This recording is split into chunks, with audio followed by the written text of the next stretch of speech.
Assalamualaikum warahmatullahi wabarakatuh. Saudara, kelicikan yang cerdik, kebohongan yang berani, ketidakjujuran yang terkonspirasi, ketakutan akibat gengsi, takut berkata jujur, takut bicara tentang kebenaran, apalagi suatu kebohongan yang terlegitimasi, semuanya akan mengalahkan kejujuran yang takut dan kebenaran yang tidak terkonstruksi. Pada akhirnya, suatu ketakutan akan dapat mengalahkan kejujuran, sehingga akan menimbulkan pembiaran terhadap suatu kebohongan. Mari kita melihat peristiwa Abu Nawas. Suatu ketika Abu Nawas sedang berjalan di sebuah pasar. Sambil berjalan, Abu Nawas melihat ke dalam topinya sambil tertawa-tawa. Orang-orang heran, lalu bertanya, "Ada apa gerangan Abu Nawas?" Abu Nawas mengatakan bahwa di dalam topinya ia melihat surga dan bidadari. Sehingga orang heran apa betul, dan membuat orang-orang penasaran, ingin melihat apa betul di topi Abu Nawas ada surga dan bidadari. Abu Nawas mempersilahkan, tapi Abu Nawas mengingatkan bahwa mungkin tidak semua orang akan mampu melihat surga dan bidadari di topinya, karena hanya orang-orang yang beriman, hanya orang-orang yang bertakwa, hanya orang-orang yang soleh yang mampu melihat surga dan bidadari di topinya. Tapi saking penasarannya orang-orang, banyak yang melihat. Satu persatu orang melihat, ada mengatakan iya betul di topi Abu Nawas ada surga dan bidadari dan lain sebagainya. Karena mungkin sebagian takut kalau tidak melihat surga dan bidadari di topi Abu Nawas, takut dikatakan tidak beriman, tidak soleh dan sebagainya. Sehingga banyak yang mengakui bahwa memang betul melihat di topi Abu Nawas ada bidadari dan surga.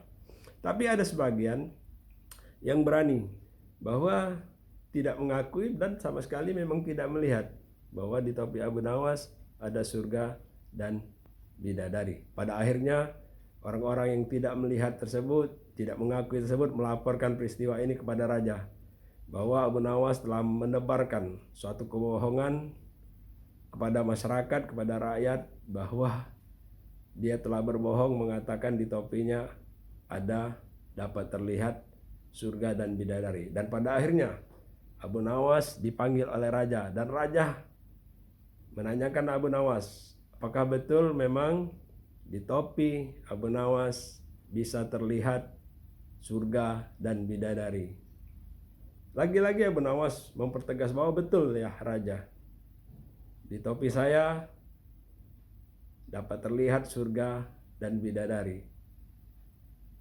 Sehingga membuat raja semakin penasaran, dan raja ingin membuktikan, ingin melihat sendiri. Lagi-lagi ketika raja akan melihat, Abu Nawas mengingatkan bahwa Tuan Raja sekali lagi mengingatkan bahwa yang dapat melihat surga dan bidadari di topi saya tidak semua orang, tapi hanya orang-orang yang beriman, hanya orang-orang yang soleh, hanya orang-orang yang mempunyai kekuatan iman kepada Tuhan, hanya itu yang bisa melihat. Sementara orang yang tidak bisa melihat surga dan bidadari. Lagi-lagi raja menjadi penasaran, sehingga raja pun melihat.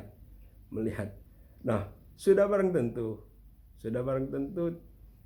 raja tidak akan melihat ada surga dan bidadari di topi. Tapi karena merasa disaksikan oleh masyarakat, disaksikan oleh rakyat, karena mungkin merasa gengsi bahwa seperti yang diingatkan oleh Abu Nawas, kalau tidak bisa melihat surga dan bidadari di topinya, maka orang tersebut dianggap tidak beriman dan tidak soleh.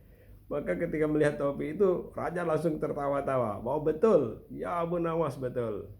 bahwa di topi Anda terlihat memang surga dan bidadari. Nah, melihat itu masyarakat lain, rakyat menjadi heran. Rakyat tidak berani mengatakan bertentangan dengan raja. Sehingga kebohongan yang dilakukan oleh raja itu diakui oleh masyarakat. Rakyat tidak berani menentang. Jadi rakyat percaya bahwa di topi Abu Nawas memang betul ada surga dan bidadari karena telah mendapat pengakuan dari raja. Walaupun suatu kebohongan yang jelas-jelas memang berbohong, rakyat tidak percaya, tapi karena mendapat pengakuan dari raja, mendapat legitimasi dari raja, sehingga masyarakat ikut mengiyakan. Masyarakat tidak berani bertentangan berbeda pendapat dengan raja. Nah, dari sinilah kita dapat melihat bahwa suatu kebohongan yang dibiarkan dan ketidakjujuran yang terlegitimasi akan dapat menimbulkan pembenaran terhadap ketidakbenaran. Dan mungkin ini terjadi di mana-mana, bisa terjadi di sekitar kita. Mari kita mengambil hikmah dari kisah Abu Nawas ini. Wallahu alam. Assalamualaikum warahmatullahi wabarakatuh.